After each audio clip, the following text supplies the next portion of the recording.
देखते हैं कि पोस्ट कोविड एरा के बाद बहुत ज़्यादा हमें ऑफ मिल रहा है और तलबा तो बहुत खुश होते हैं। हर 10-15 दिन बाद उनको स्कूलों से छुट्टियां हो जाती हैं, लेकिन इससे उनकी पढ़ाई कैसे इफ़ेक्ट हो रही है? जो पोस्ट कोविड एरा का आपने जिक्र किया ना, तो अगर आप कोविड को यहाँ पे ब्रैकेट में लें तो कोविड में भी कुछ इसी तरह का सिनेरियो था जिसमें हमें कॉन्टीन्यूटी का ब्रेक आता था।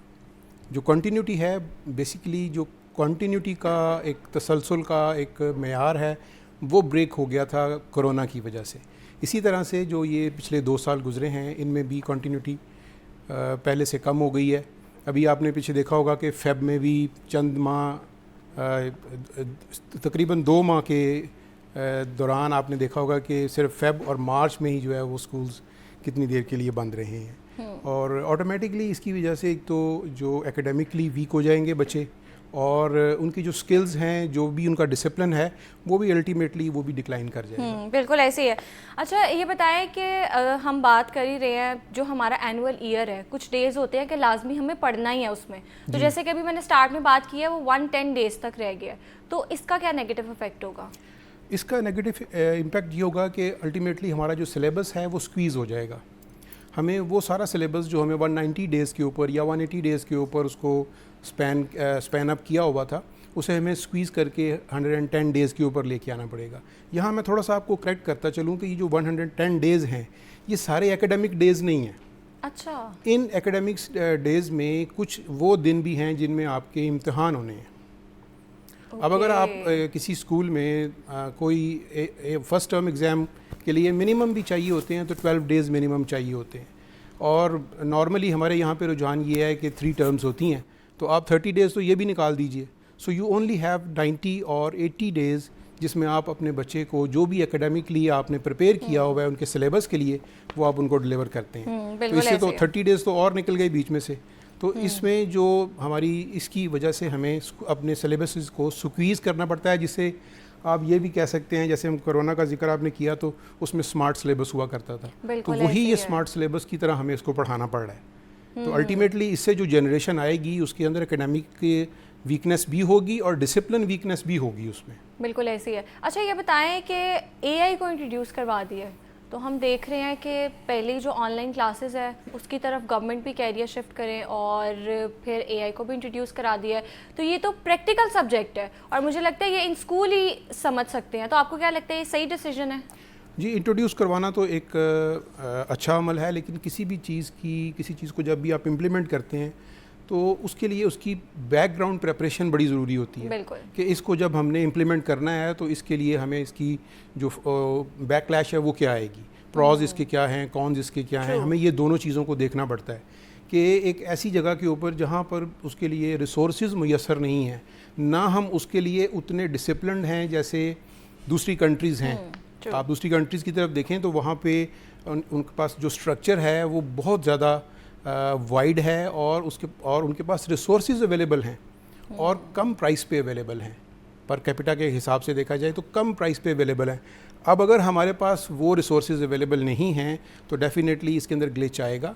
और इसमें एक और चीज़ जिसमें जो सबसे बड़ा फ़र्क आएगा वो ये होगा कि जो प्राइवेट स्कूल्स हैं ना वो तो ये कर लेंगे, लेकिन गवर्नमेंट स्कूल्स को इसके इक्वल आने के लिए बहुत ज़्यादा मेहनत करनी पड़ेगी, क्योंकि यहाँ पर सबसे इम्पॉर्टेंट चीज़ जो इसको इम्प्लीमेंट करने के लिए चाहिए वो उसको शायद नज़रअंदाज किया जा रहा है बिल्कुल शुरू में, वो ये है कि हमारी टीचर्स की ट्रेनिंग नहीं है इसके लिए। जब टीचर्स की ट्रेनिंग ही नहीं होगी तो आप बच्चों को इम्प्लीमेंट कैसे करवाएंगे? ट्रू, ऐसे है। ये एक इम्पॉर्टेंट चीज़ है। तो इसके लिए एक छोटी सी सजेशन यहाँ दरमियान में ही मैं देता जाऊँ कि देखें, किसी ज़माने में टेलीविज़न्स के ऊपर कुछ चीज़ों को रिपीट किया जाता था, जैसे वर्चुअल यूनिवर्सिटी थी तो उनके प्रोग्राम्स को रिपीट किया जाता था। तो एक सस्ता हल जो गवर्नमेंट को करना चाहिए वो यही है कि इसके रिकॉर्डेड बिल्कुल ऐसे पैटर्न के ऊपर, रिकॉर्डेड पैटर्न के ऊपर जिसमें कुछ लाइव भी हों, कुछ इसमें ऐसी चीज़ें जो कि पहले से रिकॉर्ड शुदा हों और उसके ऊपर प्रैक्टिकल भी रिकॉर्ड हों, वो बच्चों को टेलीविज़न की शक्ल में पहुंचाने चाहिए, क्योंकि केबल और टेलीविज़न आपके इंटरनेट से तो सस्ता ही है, तो वो हर घर में पहुंच भी सकता है। तो इससे क्या होगा कि आहिस्ता आहिस्ता अवेयरनेस आनी शुरू हो जाएगी, हमारी जो फाउंडेशन है वो डेवलप होना शुरू हो जाएगी। बिल्कुल ऐसे आतिफ साहब, आपने दो बड़े इंपॉर्टेंट पॉइंट्स रेज किए हैं। एक मेरे अपने दिमाग में भी था कि तलबा को तो हमने इंट्रोड्यूस करा दिया है, लेकिन टीचर्स को भी उसके लिए प्रॉपर हमें वर्कशॉप्स देनी चाहिए, क्योंकि यूनिवर्सिटी में अब जैसे रिसेंटली आई ग्रेजुएटेड, तो मतलब टीचर्स जो हैं उनमें अभी तक एक्सेप्टेंस नहीं है। जी नहीं है, वो बच्चों को नहीं यूज़ करने देते एआई, वो खुद एआई यूज़ करते हैं, वो चैटबॉट्स यूज़ करते हैं। लेकिन मुझे लगता है कि हर चीज़ के जहाँ पे एक नेगेटिव यूसेज है उसकी पॉजिटिव यूसेज भी है, और पूरी दुनिया की जो यूनिवर्सिटीज़ हैं, कॉलेजेस हैं, वो बताते हैं कि आपने किस हद तक यूज़ करना है, आपने किस हद तक मदद लेनी है, और बाकी आपने काम खुद करना है। लेकिन पाकिस्तान में ये सारी चीज़ें भी नहीं हो रही, तो आपको नहीं लगता ये भी बहुत इंपॉर्टेंट है? देखें, किसी भी चीज़ को लाने के लिए उसके एथिक्स तो सब आपको पहले इंट्रोड्यूस करवाने पड़ते हैं, और वो एथिक्स बताता कौन है? उस्ताद बताता है, माँ बाप बताते हैं। वो एथिक्स ही नहीं होंगे तो बच्चा जो है वो आपने सारे काम जो है, फ़र्ज़ कीजिए कि वो चैट जीपीटी, जेमिनी या इस तरह के जो गूगल के नोटबुक एलएम टूल्स हैं उनसे करवा लेगा, तो वो खुद लेज़ी हो जाएगा।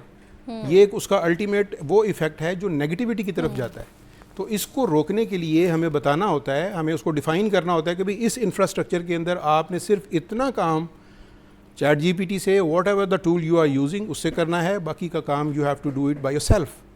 अपना कुछ यहाँ पर खुद अपनी जो आपकी एबिलिटी है उसको भी एग्जर्ट करना है, अपना इंटेलिजेंस भी आपने यूज़ करना है, सिर्फ आर्टिफिशियल इंटेलिजेंस की तरफ आपने तवज्जो नहीं करनी। तो ये दोनों चीज़ों को पैरेलल चलाना है। एक और चीज़ जो हमारे मुआशरे में होती है, जैसे कि आपने पहले एक बड़ा इंपॉर्टेंट पॉइंट रेस किया, मैंने डिस्कस नहीं किया, आपने कहा है कि एआई को इंट्रोड्यूस तो करा दी है, तो शायद जो हमारे प्राइवेट इंस्टीट्यूट्स हैं वहाँ पे इसके लिए फैसिलिटीज़ हों, और अभी जो हमारे गवर्नमेंट स्कूल्स हैं, कॉलेजेस हैं, वहाँ पर ना हो। और एक और बड़ी इंपॉर्टेंट चीज़ है, हम जब यूनिवर्सिटी में जाते हैं, हमारी प्रेजेंटेशंस होती हैं, हम डाइस पे खड़े होकर अपना टॉपिक एक्सप्लेन करते हैं, लेकिन ये चीज़ें मेजॉरिटी स्कूल्स में नहीं बताई जाती। हम जब हमारी स्कूलिंग होती है, अगर तो कोई प्राइवेट स्कूल से पढ़ा हुआ, जैसे मेरे स्कूल में ये चीज़ें उन्होंने बताई थी कि आपने प्रेजेंटेशन देनी है बड़ी छोटी एज से, लेकिन अब मैं देखती हूँ कि ये चीज़ें नहीं हैं, कॉलेज में भी नहीं है, हम सिर्फ थ्योरी पे फोकस है। लेकिन जैसे ही हम यूनिवर्सिटी जाते हैं, दूसरे दिन ही हमें कहते हैं उठ के हमने प्रेजेंटेशन देनी है, और बिल्कुल सही नहीं होती। तो आपको नहीं लगता कोई स्पीकिंग टेस्ट भी इंट्रोड्यूस करवाना चाहिए गवर्नमेंट को स्कूल्स और कॉलेजेस में? जी बिल्कुल करवाना चाहिए। इसको हम नाम देते हैं स्टेज फियर का। बिल्कुल। तो जब स्टेज फियर है ना, ये इसको ख़त्म करने के लिए आपको शुरू से कोशिश करनी पड़ती है। ये ऑन द डे जिस दिन आप कॉलेज जाते हैं उस दिन एक दिन में ख़त्म नहीं होता, और बल्कि आप डिस्टर्ब हो जाते हैं।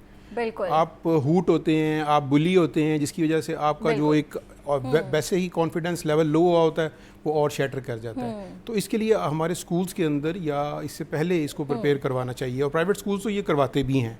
गवर्नमेंट स्कूल्स के अंदर इसकी इतनी ज़्यादा रवाज नहीं है। तो जब आप अपने बच्चों को प्रिपेयर कर रहे होते हैं ना, तो ये वो स्किल्स हैं जिनको हम कहते हैं कि ये आपके सोशल स्किल्स हैं। अगर सोशल स्किल्स की लर्निंग नहीं है तो आपने चाहे पीएचडी भी की हुई है तो आप कामयाब नहीं हो सकते।